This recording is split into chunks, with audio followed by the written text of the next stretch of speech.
Hello, dog mamas. This is Dana Brigman from the Canine Coach Carolinas, expert in dog training and animal wellness. And I wanted to spend a little bit of time talking to you about the things that we can do that will really help you keep your dog healthier and ideally have them stay with us a bit longer in their lives. So I want you to ask yourself, what would you do to keep your dog healthy?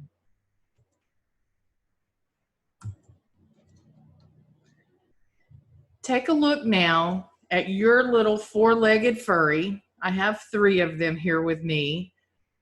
And ask yourself that question. What would you do to keep them healthy? And I know that the answer you're giving your dog right now is, I would do anything. I would do anything to keep you healthy. And that was my answer as well. I thought that I was doing everything that I could. Good veterinarians, expensive food, medications when they needed it, exercise, a good home. I really thought I was doing everything well. And unfortunately, I fell short more than once. I didn't realize that there were some things that I could be doing better. As I came to experience the loss of more than one dog over the years and start to see the declining health of many of my clients, I started asking myself, what are we missing? What else can we be doing? There should be something more that we can be doing. And the answer is there is. We just didn't know. We just didn't have the right information available to us. So I want to share with you 5 things that you can begin changing today that will make a difference in your dog's quality of life and ideally the time he has with you. These things don't have to break the bank, and they don't have to be crazy, confusing, or overwhelming. I know that we can't control everything. I know that God is in control of everything that happens to all of us, and we can't change that. At some point, our dogs will leave us and move on. But while they're here, there are a number of things that we can do a whole lot better. I think we've been misled. In some cases, I think we've been lied to. And this comes from food companies, supplementation companies, vaccine companies, product manufacturers. Some cases, veterinarians might not be telling us the whole truth or a different truth. Maybe they're telling the truth as they have been taught, but maybe there's more. Maybe there are things that we need to learn to do differently. I think groomers, trainers, rescue, I think a lot of people in this profession are doing the best they can, the best they know how, but we're not necessarily digging deep enough until we're faced with a crisis of our own that we have to try to figure out, what else can I do? And that's where I was, right? That's where I stepped into all of this, looking for answers. So then it becomes, well, then who do you listen to? There's a ton of noise out on Facebook. There's a ton of misinformation out on Google. We sometimes put, a question in a Facebook forum, and it's the equivalent, in my opinion, of getting your mama's hairdresser's boyfriend's grandma to answer your question. Now, she might be an expert, but the chances of that in some of these Facebook groups is pretty slim.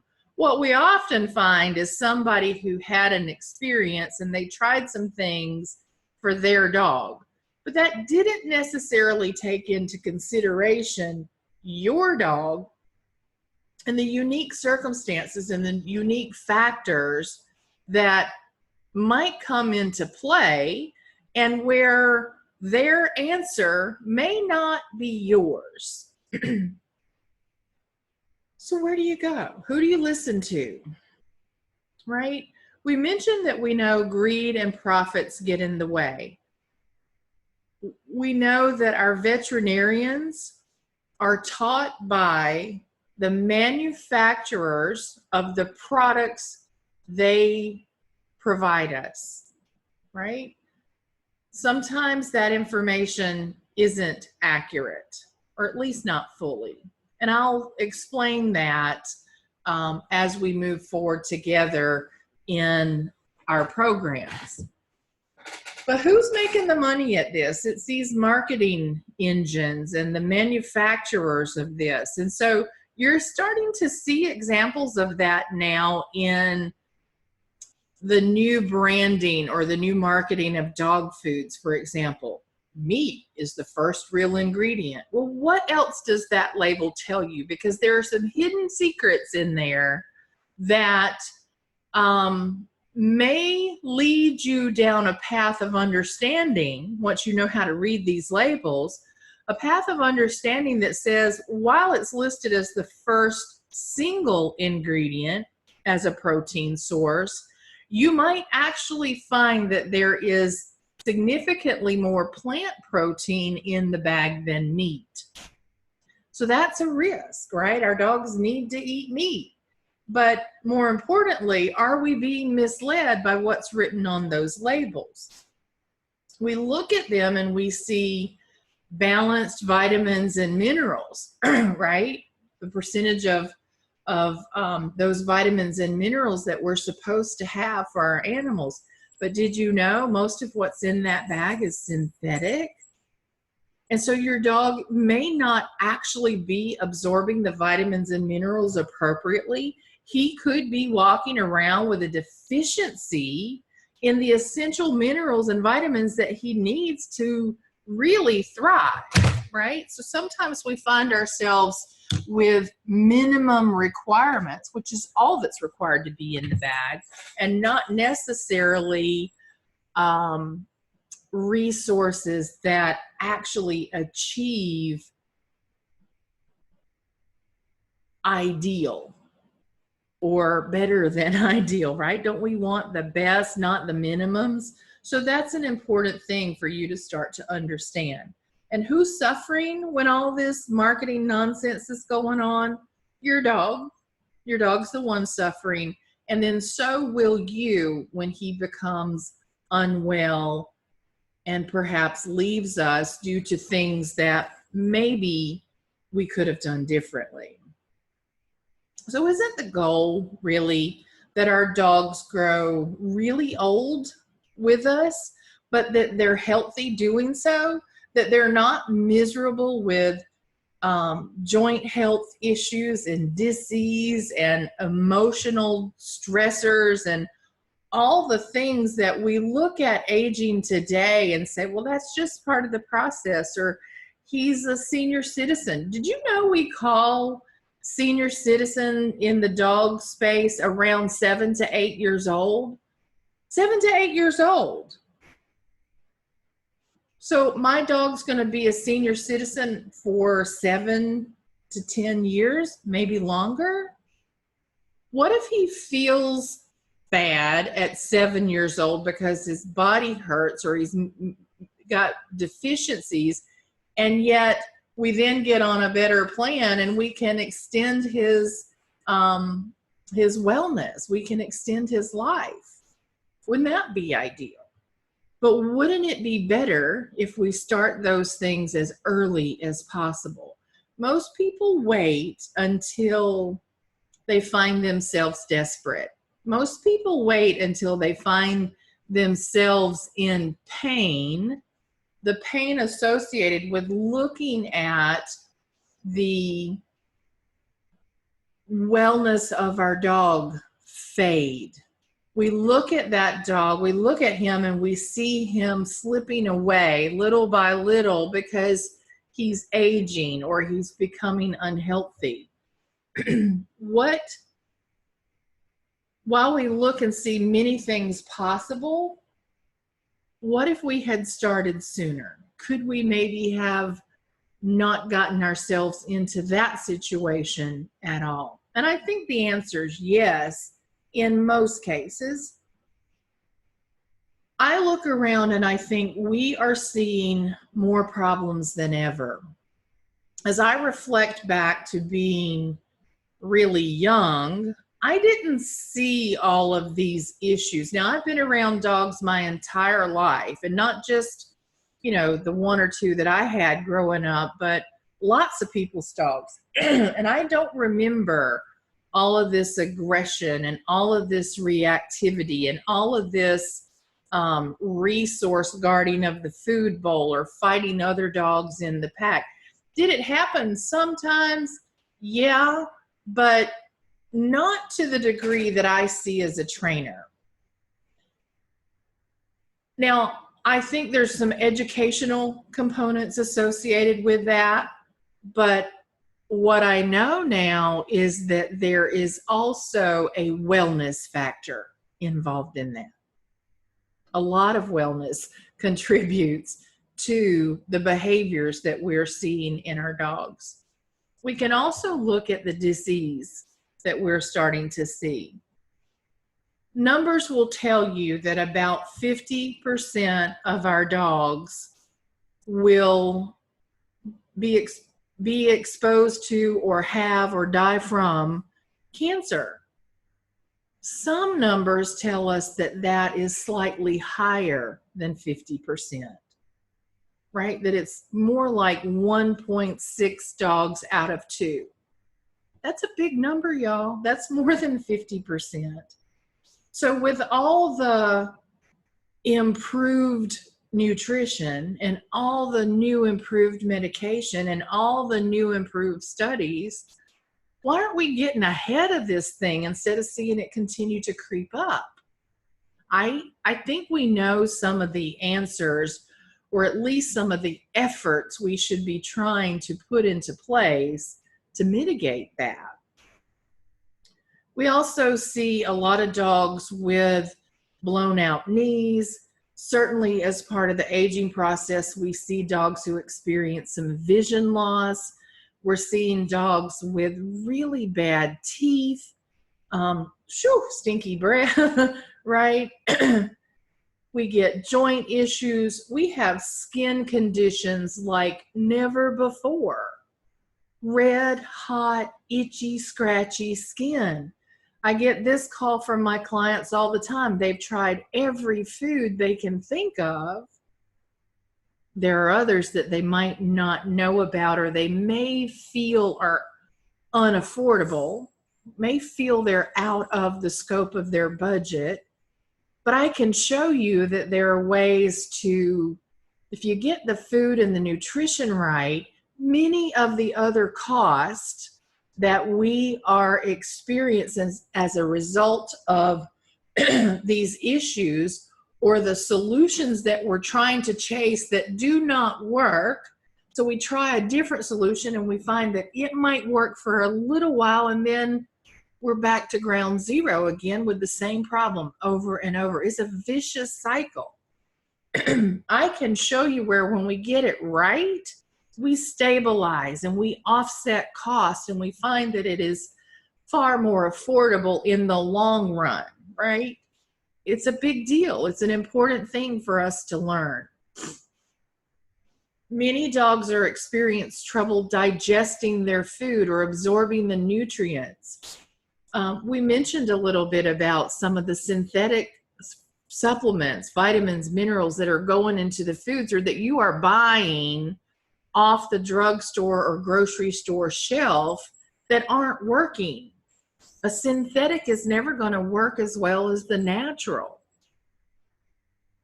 So we can work on those digestive issues. Remember, that's the first step to gut health, to getting everything else balanced and in order.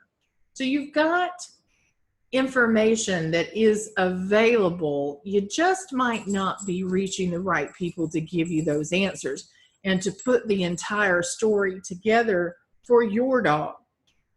right?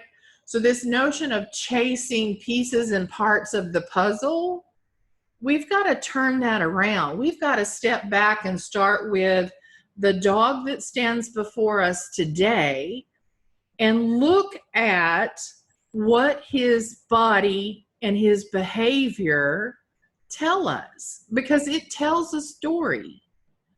You might not know how to read that story yet. It might be in a language you don't fully understand, but there is a story that will lead us to the answers that will put these issues of all the kinds of things that you're seeing on the screen at a lesser risk.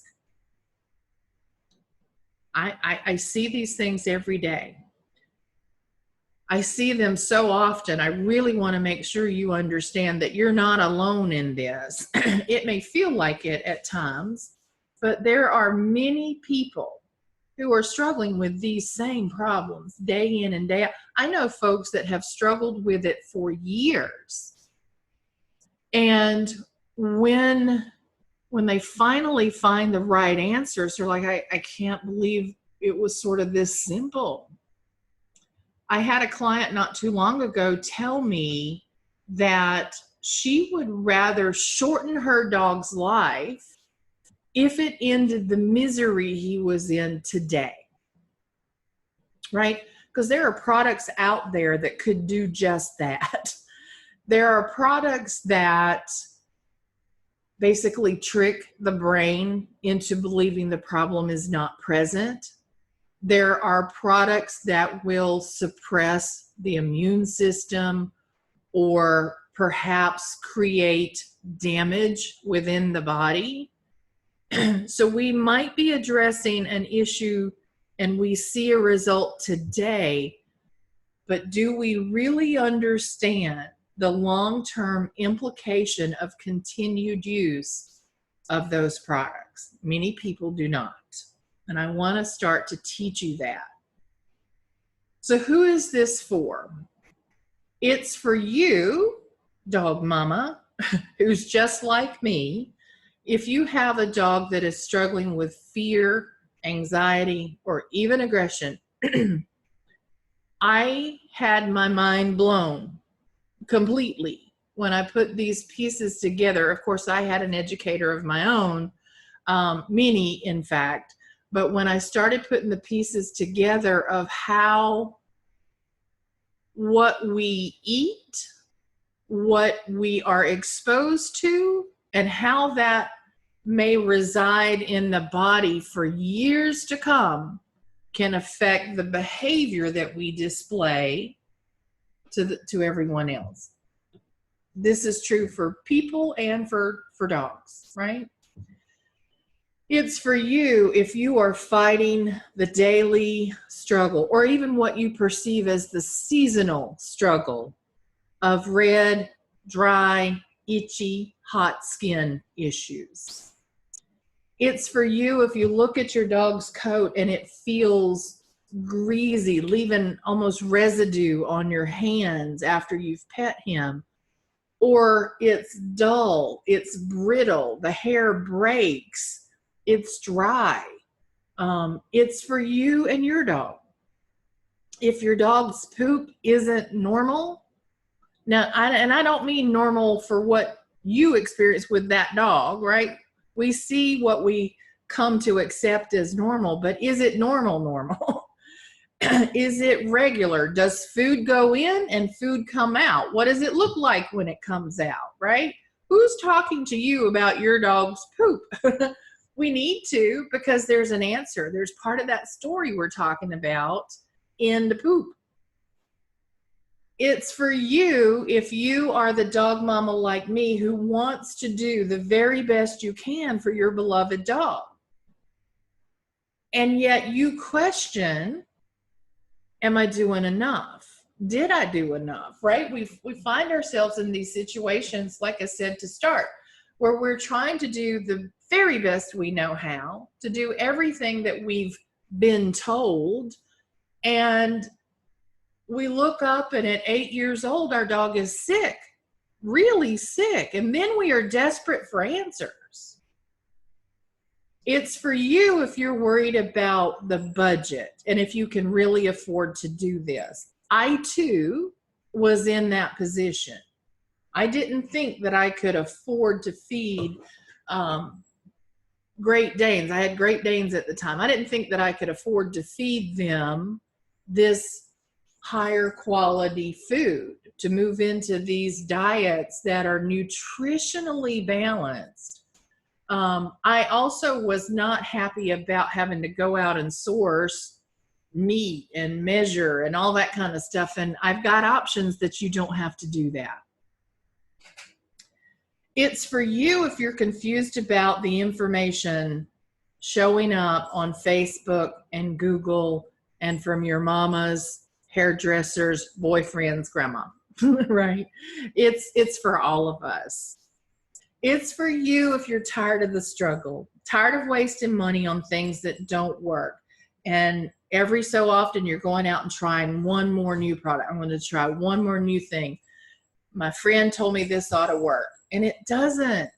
It's for you if you're tired of wishing that there was somebody that you could ask about your dog, that you could talk to and look at the specifics of your dog. So if you're ready to make a change, you're ready to learn, and you're ready for a coach that will be helpful to you and a community that will be helpful to you, then keep coming with us, right? What is it that you really want for your dog? Me, the answer is a healthy mind, body, and spirit, right? A lot of times I think we focus on keeping the body healthy. And I'm not sure that we've really established in today's language what that is. We often see a healthy dog until he's not. And we think, so was he healthy all along and then suddenly? No, he was getting unhealthy every step of the way. It is not just part of the aging process, guys. It is all of the things that we are feeding him. It is all of the things that are missing from his nutritional diet. It is all of the things that are being absorbed to or absorbed into his body in his home environment. It's the plug-ins, it's the air fresheners, it's the pesticides, it's the topicals, it's the medications that we sometimes use to fight the things that are going wrong in his body that further suppress the immune system. And we find ourselves in this circle where it works for a while and then it stops. And then we try something different. And that works for a while and then it stops. We can get ahead of this. We can do something better. So the 5 things that I think you should change today that will lead to changing everything include what you put in the food bowl, what you take out of his environment, how you manage his stress and yours.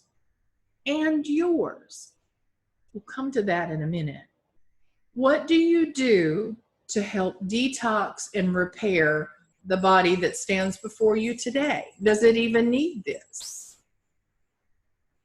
And what do you do with him for exercise and fun? So let's dig just a little deeper into this. And your bonus is going to be, we'll talk a little bit more about breed and gameplay. So what do you put in the bowl? We think that feeding him premium dog food, these expensive brands, is the right answer. I've shared with you a little bit already that it might not be, that we might be getting a dog who is kept alive with minimum standards. Now, in the premium brands, ideally, we're getting a little more than minimum, but are we getting things that will allow him to thrive? We think it's nutritious. it's probably missing vitamins and minerals. It's probably got something synthetic in it instead. We think this is going to help his condition, and it might for a little while. We think that it will not cause us to have an unwell dog, that the food won't create the disease. And unfortunately, it might. When we take a step back and we remember to talk about those labels, we have to see what's not on the label. And I will teach you how to read the label. If kibble is where we need to stay for your dog, and for some dogs, some people, some families, that might be the right answer, then what can we do to make sure it's as nutritious as possible on a budget as friendly as possible? But the issue that I'm mentioning here is we often read that label, and what we don't see detailed is exactly how much carbohydrate is in that bag. Are all carbohydrates bad? Not necessarily. For the most typical of dogs, not necessarily, but we need the right carbohydrates, right? We certainly don't need corn. We probably don't need potatoes. We don't need flours, Flour, not the pretty one. And we don't need a lot of carbohydrates because that can cause inflammation in the body. That can cause part of this progression of damage to the cells of the body that could lead to disease. The missing vitamins and nutrients, those deficiencies, can lead to disease.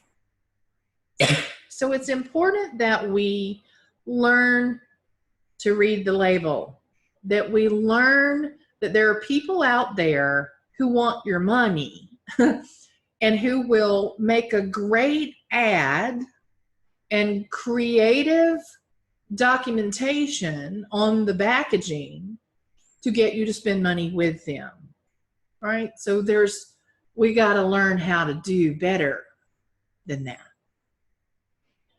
How do you manage his environment, right? This is a harsh word to say you poison your dog little by little every day, but you might be. If you continue to use canned fabric sprays, plug-in air fresheners, flea and tick topicals, even some of the lotions and potions that you put on your body that he absorbs into his skin when you pet him could be a problem. Carpet cleaners, pesticides, herbicides that are out in our yard or your neighbor's yard, it all adds up. It all compounds to be damaging to the cells of the body. So we are creating overwhelm. We are still in a situation of, you look at the dog today and you're like, well, he looks healthy to me. He looks healthy. He's doing great. He's happy. Until the day he's not. Until the day that the camel's back breaks because the cells of his body could no longer fight back.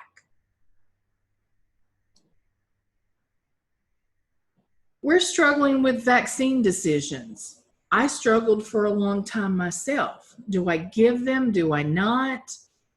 Do I really need them? Do I not? What happens to the dog's body when I give a vaccine? Did you know there are things that you can do? If you have to have the vaccine, there are things that you can use naturally to support the organs of the body as it processes the receiving of those vaccines and the waste management of those vaccines.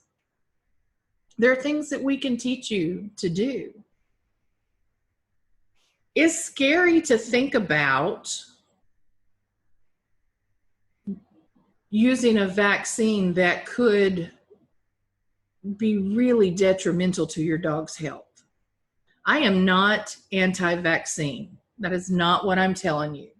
I know that we need to protect our dogs from parvo and distemper and rabies. I know that. But do we need to vaccinate them again? If they have been vaccinated, are they protected for life? And the answer is maybe, probably. And the only way we know that is with a different type of test called a titer. And so if we can titer and it shows that our dog is creating the antibodies that they need and that they are therefore protected against that disease, why vaccinate them again?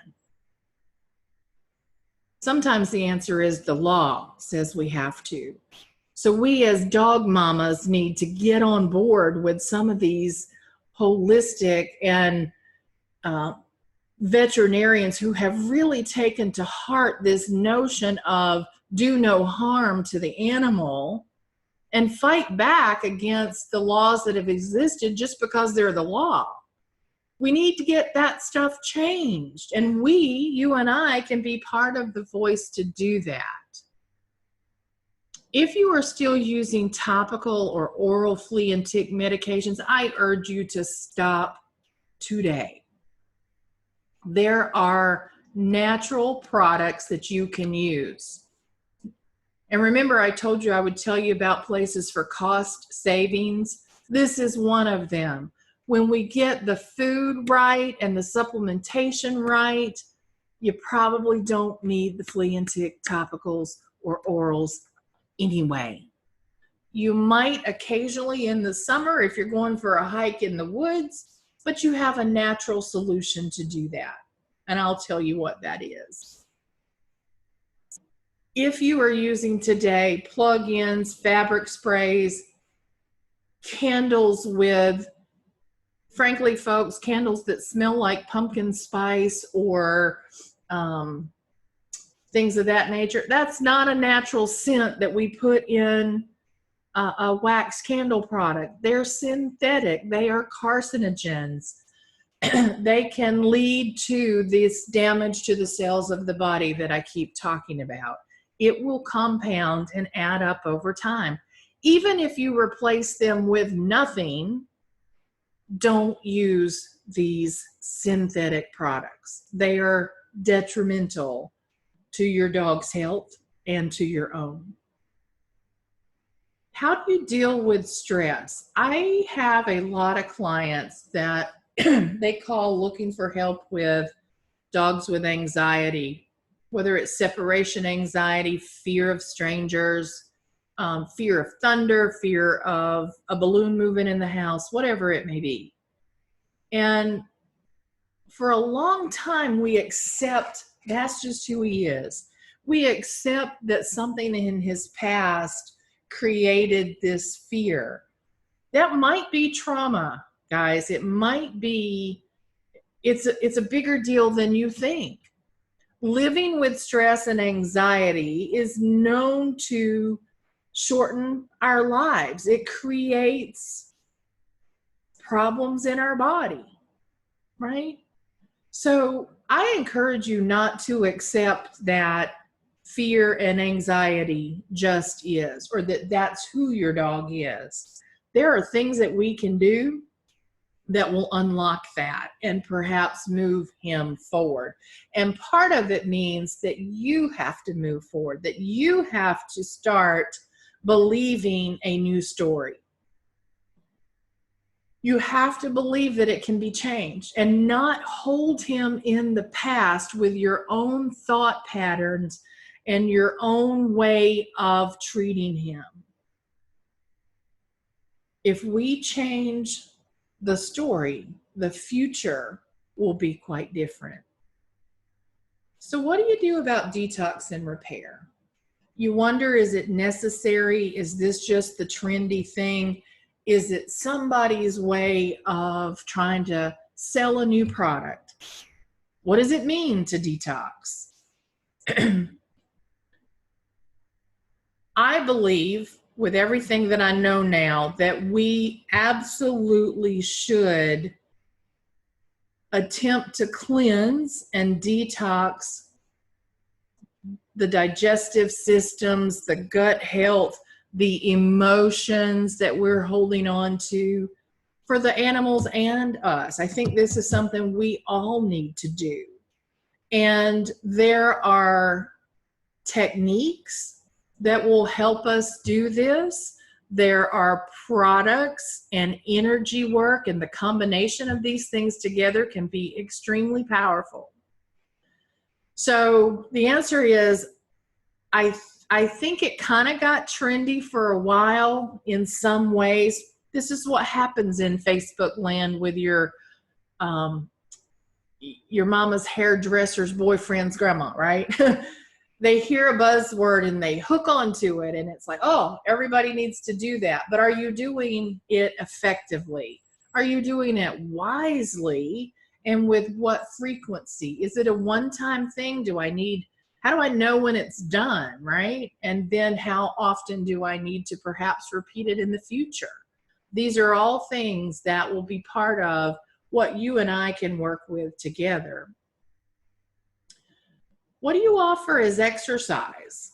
So I have people tell me all the time on the dog training questionnaire or in some of the groups that I support, well, he's got 5 acres out in the backyard and he's outside all day.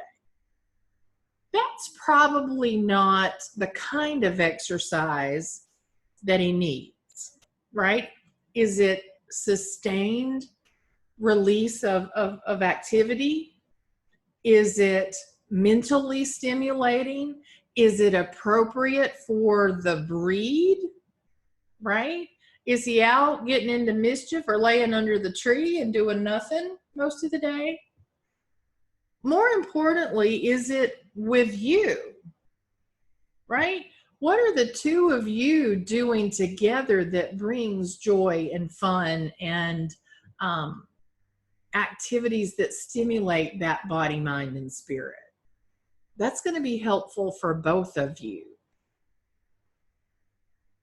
And then as we stay in that sort of exercise thought, one of the things that I share with my clients all the time is, who is your dog, right? It's not the dog we've accepted as filled with anxiety, but who would he be if we peeled back all the layers and found authenticity?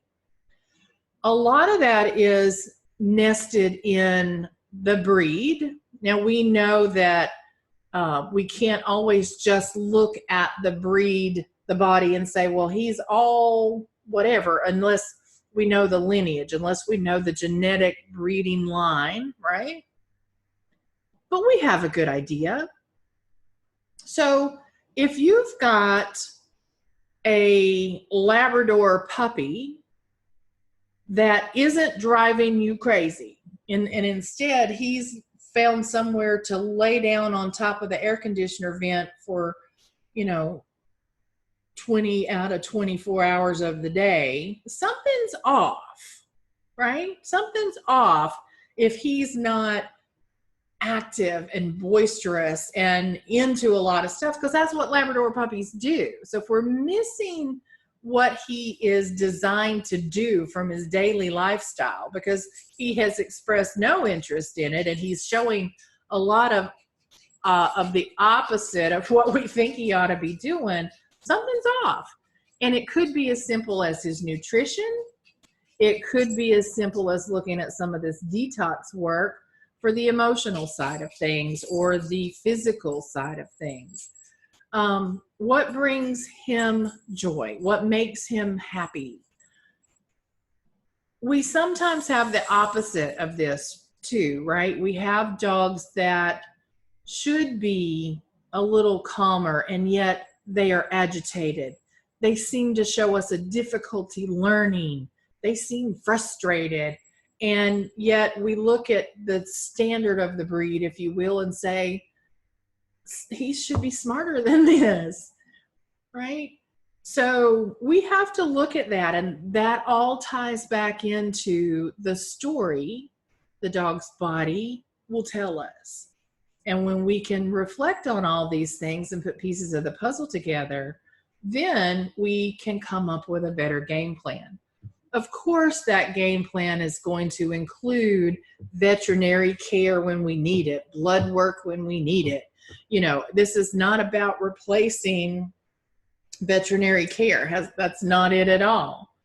But it's about taking a step back and seeing your dog through a different lens of information and coming up with a game plan that is going to really support growing old healthier. It's going to support trying to help recover from some of the issues you may be experiencing today. So I don't want you to wait. I want you to take action now. And that action is about just meeting with me. And I'm not charging folks to do that. It's a conversation, some questions, a discussion, and from there, you can figure out if you want to move forward with me or not. But the key about making these changes to the nutrition, to the elimination of synthetic products, to getting exercise, to getting stress under control, to get all of those things on the right path, it matters that you start as soon as possible. Because again, you could be looking at a dog that today appears quite healthy, and tomorrow you are completely knocked off your feet to find that he has a disease you did not see coming. So who am I?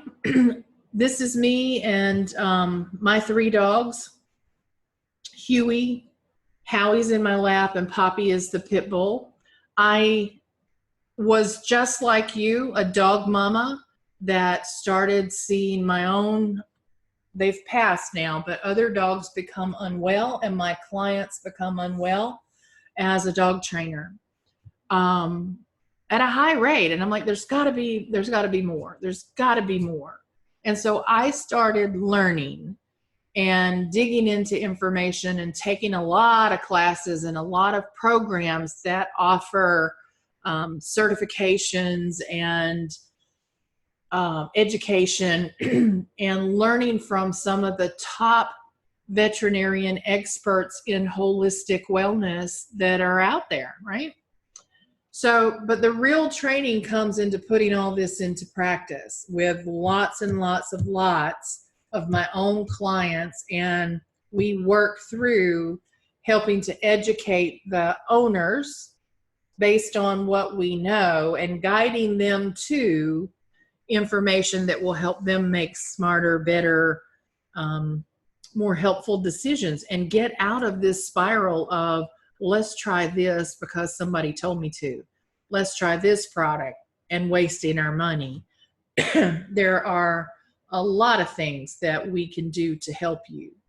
And again, the biggest aha for me ever was seeing the relationship of behavior to wellness. And when I did that and started making these changes for my clients, the long-term effects of the behavior training that we were doing significantly improved. They were more durable, if you will. They sustained longer without relapse, without as much effort on the owner's part of sort of training upkeep. When we fixed the body and the mind and the spirit, the behaviors became more aligned.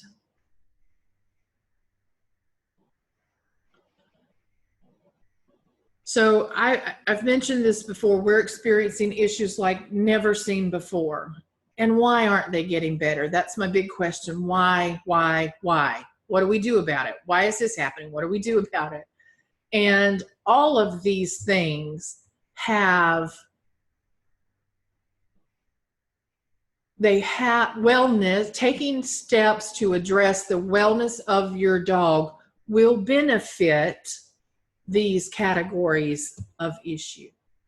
So if any of these resonate with you, fear, anxiety, aggression, reactivity, the energy is too high, too low, it doesn't match the breed, it doesn't match the age, they're over adrenalized, they have difficulty learning, or they forget what you taught them, there's a history of abuse or trauma, especially one that you're holding on to, right? We can move forward. If we're seeing skin health issues, digestive issues, reactions, bodily reactions, physical reactions to the foods and the things that we are putting into and onto the body, let's address it. Let's address and teach you about vaccination schedules and what to do to support the body when you have to have them. What are the effects of having your pet spayed or neutered really early? Friends, I am seeing some rescue groups do spay neuter as early as 8 weeks. That, to me, is bad news. I understand why, that they want to get dogs in their homes. It sort of means they don't trust the adoptee to get it done, or sorry, the adopter to get it done. But it's too early on a baby's body. And it's going to have a long-term effect. We have dogs with medical conditions, lots of them. And of course, all of our dogs are aging every single day. And so it's time. It's time for us to look at, are we doing everything that we can? So when you get on the phone with me, and I'm hoping that you will, it's one-on-one, about a half hour, you and I together.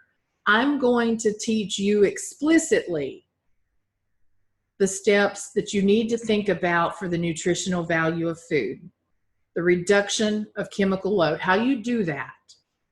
I'm going to share with you the vaccination requirements and what you need to know about those and what to do the day you go in for your vaccines and the days before and after. We're going to talk about hormone support and disruptions. The tricky part about this is for many of you, me included, our dogs are spayed and neutered. We would not know that they cannot reproduce. We wouldn't know that they had an inability to make puppies, right? So we wouldn't see that hormonal problem. But we might see other hormonal problems that we don't know we're seeing. And this is all around, issues with the adrenals or the thyroid. Big common issue, right? Emotional issues and resolution. This is one that I think goes under-attended to. We don't focus on the emotional support or the emotional needs of our dogs very much. We worry about them. We're sad. We tell the story of trauma and abuse. We tell the story and we laugh or we giggle about being in the bathtub with them because they're afraid of thunder. We medicate them because they're afraid of fireworks. We can do better. We can take action and start to release whatever those topics are and help our dogs reduce the emotional stress that's associated with that. And we don't have to necessarily drug them to do it. And I will show you how to exercise the dog's body, mind, and his spirit. Exercise is not a walk. It's not, because what happens for most of us is we take a stroll through the neighborhood. And that's not true. I don't mean it for everybody. Some of you are out doing power walking and rock on, right? But for a lot of people, it's this leisurely little walk and the dog is walking around sniffing and it's a potty break and then we're back in the house. That walk needs to have energy and intention and purpose and motivation and structure to it. And you need to be engaged with the dog during gameplay and exercise, not in your headset or on the phone or a conference call, because I've done it. I've been there. I had a job years ago that required me, I felt like, to do that, but I wasn't making the connection, that spiritual connection, that energetic connection with my dog at that time. It all matters. So I want to teach you how to support the whole dog, the very core of who he is. And when you leave the call with me, you will have those strategies. And this call is no cost to you. It's not a big sales pitch. I'm not going to say, hey, you got to buy. That's not me. That is not my style. But I will ask you, would you like to be part of the team? Would you like for me to be the coach that helps you put all these pieces together and become part of helping you refine the plan and the step-by-step strategy that you need to take action on? You have the ability to tell me no. You always do. What I hope is that you won't tell your dog no. You won't look at him and say, nope. So you can say no to me, but I don't want you to say no to him. My calendar does get very full. This offer of a free assessment, a free one-on-one with a tangible action plan for you, is a limited time only thing. When the calendar's full, it's full. And when the offering goes away, it's gone. So the worst thing that's going to happen is you'll spend time on the phone with me and you'll get a plan for you to follow, and you'll say no. You'll say, no, I don't want to do that. Right? The best thing that's going to happen is you will get specific information. Your dog may be healthier, live longer for it. You get a coach, you get a community, you get me. You're going to get a bonus that I haven't told anyone about yet. And your dog is going to say, thank you, Mama. I appreciate it. I love you for doing this. So today's the day, right? Don't wait. I don't want you to call me tomorrow or a couple of months from now and say, I wish I had listened to you then. I wish I had taken action. If you call me in the future, that's okay. I'm going to help you. I'm going to do the best I can at that time. But I know if we start now, we have a better shot at success for long-term wellness plans for your dog. So look at your dog. Is your answer going to him? Is your answer to him going to be, sorry, bud, not today, not going to do this? Or is it going to be, hey, guess what I just did? I called Dana and I have got some great things that are going to help us help you be healthier. Right? I want to keep you around as long as possible. That's what we're telling them, right? That's what we're telling our dog is I want you to be here and I want you to be healthy, growing old. So take a minute, hit the link below. It's going to pop up on your screen as a link that you can click. It'll be a very short form where you can say, hey, Dana, I want to talk to you.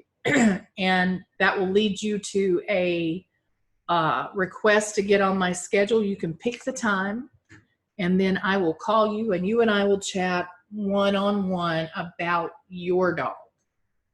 So I wish somebody had done this for me, right? I was in that situation of thinking I was doing everything great and literally was doing the best that I knew how. And I wound up seeing my dogs go at ages that were way too early. I lost a Great Dane at 6 years of age to dilated cardiomyopathy. He collapsed in front of me one night. He was healthy until he was not. And he collapsed in front of me one night. Thank God I was home and he wasn't there suffering all by himself.